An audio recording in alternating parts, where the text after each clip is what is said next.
It's good to be in the apartment business. The market clamors for inventory and rents continue to rise. Whales like Blackstone have been on an investing tear with a strong housing theme, and apartment assets are trading almost daily. Case in point, Chicago-based Redwood Capital announced the sale of its 30-property portfolio to a private equity firm in Europe just this week for $1.7 billion. Times are unprecedented. The economy is fraught with risk and inflation and has everyone on edge. Even now, as the world shudders, certain truths prevail.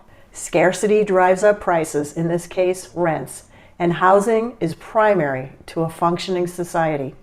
Balancing an asset portfolio is an obvious and known hedge to economic risk.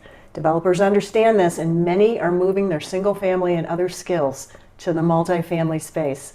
As populations continue to relocate in unprecedented numbers to manage their own financial risk in inflationary times, developers and builders are pivoting to create the housing needed in these new and growing geographic markets. Today's guest knows a lot about such things. Tom Skaar of Pacific Western Homes is an industry veteran. Spending the lion's share of his career in Portland, Oregon, he's certainly seen his share of economies and cycles. Tom, welcome to the show. Thank you, Linda. Give us an overview. What do we need to know about you and Pacific Western Homes? Well, Pacific Western Homes started in the very early days of the 90s. Initially without me. I was involved in the initial startup and then went on to pursue other interests for a few years, during which time a business partner carried the mantra, so to speak, and built some single family homes and did some developing. And then he and I joined up again in 1997 and have been together continuously ever since. And during the late 90s, we had the opportunity when financing was readily available, non-owner occupied financing, I should clarify. We had the opportunity to build our first rental community on a little subdivision plat that provided for, I believe it was 32 lots of a mix of duplexes, triplexes, and fourplexes in Northeast Portland. And so we built that and held it and financed the whole thing via non-owner occupied construction permanent loans with a local bank. That really started our multifamily career, so to speak. And during that time, we were also developing and building single family homes. And so we fairly early on learned that it was possible to build multifamily when you're doing it that way. And in many cases do so without having to have a lot of upfront equity capital involved, because the builder profit, if you will, or the general contracting profit from having built the apartments, in most cases provided all or most of the equity required to actually hold the property and keep it.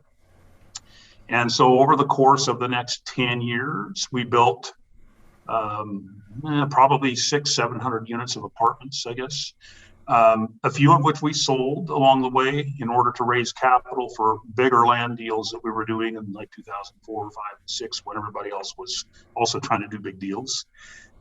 It was about that time also that we discovered that there was really more money in developing and selling finished lots than there was in building houses. And so we, like a lot of people, transitioned away from vertical construction and just did horizontal. And then the market got so crazy, of course, as we all remember, those years that there was almost as much money just in buying raw land and entitling it and then selling it, letting somebody else take all of both the horizontal and vertical risk. So we did some of that as well. And then in 2008, rather fortuitously, we decided to call it a day. and we kind of quasi-retired, quit building much of anything for some number of years. We were left with a few pieces of land here and there that we chose just to sit on for close to a decade. And then in 2016-ish, we built another 140 units of apartments in Bend, and we did another 55 units in Portland. And the last of that was finished just before COVID in late 2019. And since that time, we just manage our investments and have decided to exit active building or developing, for that matter. And now we participate just by virtue of lending to and mentoring other younger builders and developers. So it sounds like financing is what converted you from single family to multifamily. Anything else? Well, yes. The wisdom and rather sage advice of a longtime Portland apartment owner many years ago, who suggested to us that as a merchant builder, you would do well in good times and starve in bad ones. And that the way to wealth was to build and hold, not to build and sell. And that's true for a variety of reasons, but not the least of which, of course, is if you don't sell, you don't generate profit. And if you don't generate profit, you don't pay taxes. And so it affords you the opportunity to hold on to what you've created, let the appreciation game come into play, and generate wealth. And that proved to be, I guess, it has proven to be successful beyond my wildest dreams, to be honest. It has allowed us the opportunity to do many things, both of us, and by that I mean myself and my business partner, that we otherwise never could have done if we had just been single family builders. And I think the proof of that probably really was shown in 2008, 9, 10, 11, where many of our contemporaries in Portland who had remained just single family builders all went broke. Because they didn't have the income from the multifamily to fall back on. Well said. How do the skills needed to succeed in single family development translate to multifamily? Well, in terms of the actual building, as long as you stay with simple, and by that I mean low-rise stuff, 2-3 story walk-ups, flats, things of that nature, there isn't a whole lot of difference in terms of the construction, or at least there wasn't. It's gotten more complicated, of course, as time goes on. Midway through our construction career in multifamily, of course, we started having to sprinkle and do additional fireproofing and soundproofing. I mean, certainly the codes got more intense as the 2000s wore on. Early on, it was really almost no different, particularly when we were just building duplexes, triplexes, and fourplexes. That was just a very natural transition for us. And we did a lot of that, actually. We'd take over failed projects and communities from other developers who got in trouble. We did one of those right post 9/11 that we built out a whole additional subdivision full of duplexes, and we turned some of it into single family and built it and sold it. But when that was all done, we ended up with, I think, about 75 or 80 units of townhomes and duplexes, which we then sold off little by little over, well, in fact, I just got rid of the last of mine of those just last year. So, I provided additional income stream over quite a number of years and they appreciated a lot. They had about doubled or in some cases tripled in value by the time we sold them. And so that worked out pretty well as well. And that was just a natural transition. So my advice for anybody who's single family, who wants to get involved in this, is start with the simple stuff. Duplexes, and that's getting easier. Many jurisdictions, Portland among them, are now making it possible to build up to a fourplex on lots that not very long ago you could build nothing more than a single family home on. And so it's getting fairly simple to do that. Small townhome projects are simple to do. We never did much in the way of condominiums. There's an awful lot of liability associated with that we always wanted to stay away from. Thankfully, never got sued on any townhome or condominium project we ever built. Only on the apartments that we sold before the 10-year statute had run out. But that's life. So you've touched on this. Maybe give us an overview. How does working both in single family and multifamily allow you to avoid the down cycles in what are both very cyclical industries? Well, it's been my experience that to some degree, when one goes down, the other one doesn't necessarily fall quite as far. And the bottom line is that people still need a place to live just about no matter what. And so in tougher times, perhaps like those that we're maybe coming into here before long, while rents may not accelerate anymore, and in fact, in the old days, they actually might decline. I'm not sure we're going to see that this time because we have this fundamental housing shortage, which you touched on earlier, and which I agree with 100%, by the way. But the bottom line is that it provides cash flow during tougher times when perhaps it's not possible to build and sell a house at a profit. And so it allowed us to have a shock absorber, I guess, if you will, or a cushion for the entirety of the decade that we continued to build in the 2000s. and although to be fair, we didn't have much in the way of a recession during those years either. The recession that followed 9/11 turned out to be almost a non-event for housing, and was very short. And so we were lucky. And most of, the hard times in my career were in the 80s when I first started, when Oregon was in the dump for the entire decade of the 80s, and then took all of the 90s really to crawl out of. And but to answer your question specifically, I think I would key on the fact that if you're building both multifamily and single family, there may be opportunities in multifamily that exist even after the single family market's gone away, which also affords you the opportunity maybe to keep at least some of your staff actively employed and engaged and building multifamily even when single family is not possible. We are in a tremendous housing shortage. I don't see that there's any way we get out of that, to be honest. I can't imagine how we could build our way out, not with things the way they are right now anyway. You worked in the Portland area, Tom, for much of your career. What was the environment like there for a multifamily builder? Well, like most anywhere, the NIMBYs were very much in evidence in Portland, even going back into the 80s.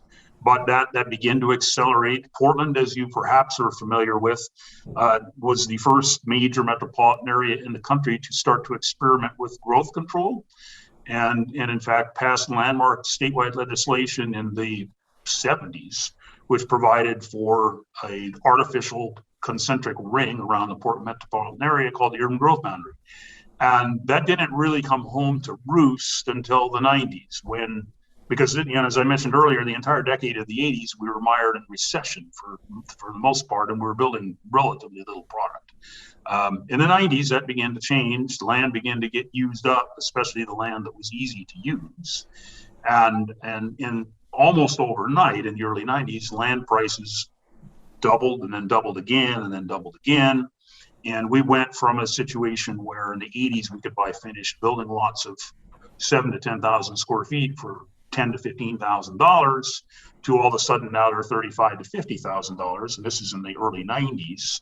And then by the 2000s they were $75,000 to $125,000, and today they're $200,000 to $250,000. And oh, by the way, the lots are like 4,000 feet instead of 7 to 10. And throughout that time, Oregon and Portland, and there's a metropolitan government association in kind of sort of in charge of land use in Portland, which and has been for decades now, that steadfastly refused to acknowledge that more land, or at least a lot more land, is needed. They've done incremental expansions to that urban growth boundary over the years, but then when they do one, it can take as long as 10 years for the land that's brought in to be planned and zoned, and then have infrastructure provided with which it can then be built out. I saw that happen over and over and over again. So, I guess the short answer is that Portland was always a very, very difficult environment to build in, whether it be single family or multifamily, to be honest. And I had all manner of difficulty in getting multifamily projects approved, or even single family, because inevitably the neighborhoods who surrounded a vacant 10 or 15 or 20 acre piece of property perceived that property as their personal park, or worse yet, a place to dump their lawn clippings on, and they didn't want to see it developed. And I had neighbors do everything possible to prevent me. Like one of the apartment communities that I still own today, they actually went so far as to plant Indian artifacts on the site and then call the state of Oregon to come in and investigate it. Thankfully, the state of Oregon investigator who came out understood that this is likely not really Indian artifacts, at least not native to this site, and he didn't pay much attention to it. But that's the kind of thing that neighborhood associations and disgruntled neighbors would do in Portland. And this is in like 2002 or 3. This happened, so a long time ago. But it's always been difficult. And that's true today as well. And that's, we talked about housing shortage a little while ago. At least if you consider why Portland, Oregon, and the surrounding metropolitan area of Portland has a housing shortage today, the blame can be laid right squarely at the feet of local government. And there's 27 or 28 of them in the Portland area, and they're all equally to blame. Well, the high cost of housing is a problem everywhere. What would you change about the development process to bring down the cost? I think to meaningfully change the cost, we have to make, if a piece of property is zoned for X use, that needs to be an outright approval. There can be no process allowed to be included in issuing permits for that particular project and that particular use. It has to be, you turn in a set of plans, they meet the zoning and setback requirements, or they don't. If they don't, then you change it or apply for a variance or whatever, and that's a little bit different ballgame. But if they do meet the base requirements, you need to be allowed just to have a permit, and there needs to be no local neighborhood involvement in that process. But good luck trying to get local elected officials to agree to that kind of a philosophy. And then the other piece that is, systems development charges didn't start in Oregon by any means. That whole game, like many bad ideas, had its genesis in California. But they quickly, and part of the reason Portland is so messed up today is because so many people from California moved up there to escape what was going on in California, and then brought their ideas with them. And slowly, and little by little, increment by increment, they have turned Portland into California North, I guess. And so, I can remember hearing stories in the 80s and early 90s about it costing $20,000 to get a building permit in California somewhere, largely due to SDC charges, and just being appalled. And then lo and behold, by the early 2000s, well, guess what? It costs that in Portland. And now I'm involved in the financing of a couple of single family residences that I just closed the loans for last week. And I saw the permit fee sheets for those two homes, and they're about $45,000 a piece just in permits for a single family home. And so when you take $45,000 for a permit and another $200,000 to $250,000 for a lot, and you're at $300,000 before you've ever turned a spade of earth or bought a 2x4 yet, it's not too hard to figure out why we can't build affordable housing. And the elected officials know this, but they don't seem compelled to want to try to do anything about it. So it's not the greedy developers. Oh, heavens no. No, I won't lie.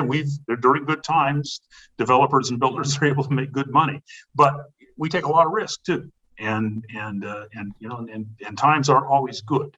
So, the bottom line is that appreciation housing benefits everybody. As they say, forget this particular phrase, but rising tides lift all boats, or something like that.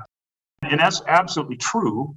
But no, the rising costs cannot be laid at the foot of builders and developers. It's all about, and we haven't even talked about building codes yet. Had a tremendous impact, in particular the energy codes have had on the cost of housing.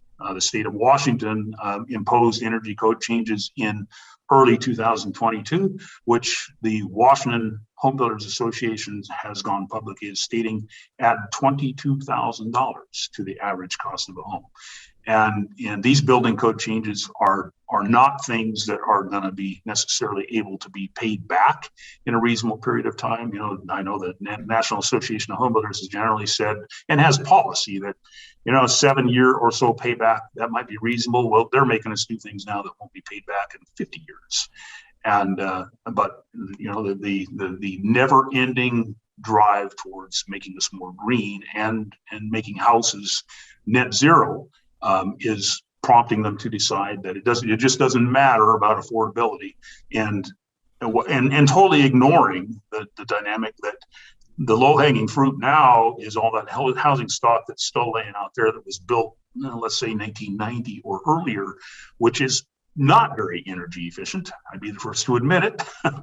but for the most part, the stuff that we have built from the mid-90s on is reasonably efficient, and anything built after 2010 is probably ridiculously efficient. And so if we're ever meaningfully going to impact costs, we have to look at land supply, we have to look at permit fees and costs, and we probably have to roll back some of the energy stuff. And good luck with any of that, I'm afraid.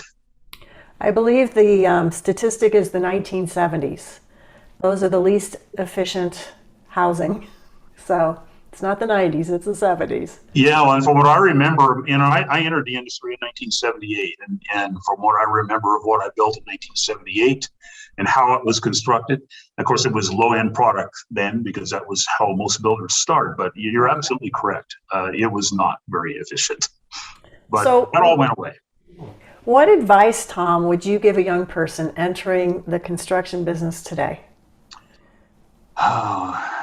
To learn as much as you can from peers, and to be honest, I was taught to build by my subcontractors. They're the ones who, because I entered this business with virtually no knowledge of, I mean, as close as I'd ever gotten to construction when I started building houses was carrying plywood for a builder when I was a young teenager. And so I'm living proof that it's possible to do it. I have no formal education either. Everything that I know pretty much was self-taught, and I'm talking the business, the accounting, the construction, all aspects of it. Find a couple of good mentors who can help you along the way. There are people like me that are willing to help young builders in terms of offering advice, sometimes even in terms of offering financial resources and help.